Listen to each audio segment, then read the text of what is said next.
Alright, so I thought that in this video I'd combine my two major hyperfixations right now at least, Monsters Inc. and Disney California Adventure Park. As you know, the Monsters Inc. Dark Ride is closing, sadly, so I thought that I would honor it by going through the history of this attraction, and how it started and how it is gonna die, so, yeah. In 2001, Disney California Adventure opened with the embarrassingly cheap, embarrassingly ugly, embarrassingly bad Superstar Limo ride in the Hollywood Pictures backlot area. This ride was originally meant to be a high-speed thrill ride where you'd have to escape the paparazzi in order to sign a movie deal with Michael Eisner.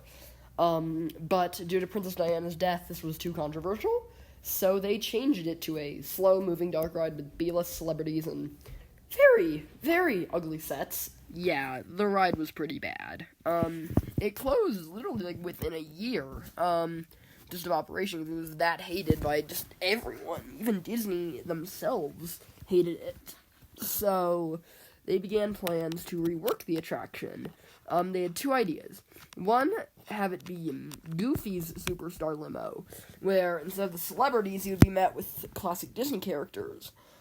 This would have been done by utilizing, the Disney Store figurines, so even that would have been done on very, very cheap. And, so yeah, the next idea that they had was Miss Piggy's Superstar Limo, where over the course of a while, then they would put Muppet characters into the ride as them, demolishing the ride and making comments about how bad the ride was, until eventually it was a completely Muppet-themed experience. But instead, they decided to literally just reskin the ride and theme it to Monsters, Inc., one of Pixar's most successful films at the time.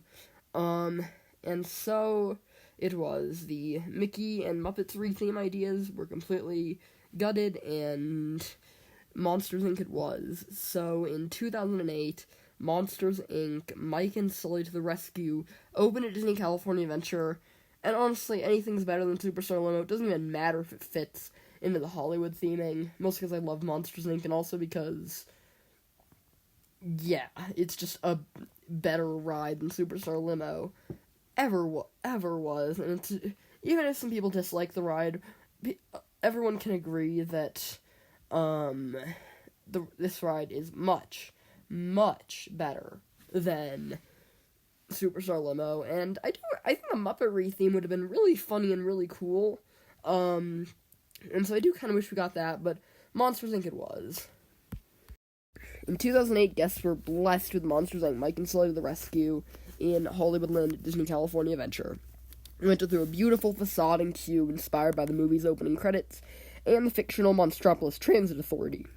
There you go through little scenes from the movie that basically just retold the story in very cute ways, with some nice animatronics, and a really nice aesthetic, and just everything. The limos were rethemed to cabs, and even the CDA agents were just repurposed animatronics of the B-list celebrities from Superstar Limo.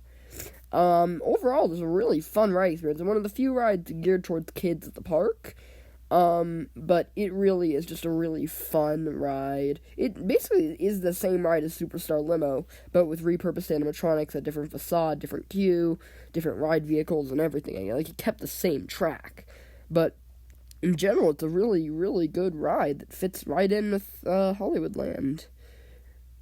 However, in June of 2025, it was announced that the whole Hollywood backlot, the backlot section of the Hollywoodland, would be converted into an Avatar land, which not a lot of people are happy about, including myself, but it's happening. I already proposed that maybe you turn Hollywood Boulevard into a Monstropolis, and I still think that is a great idea.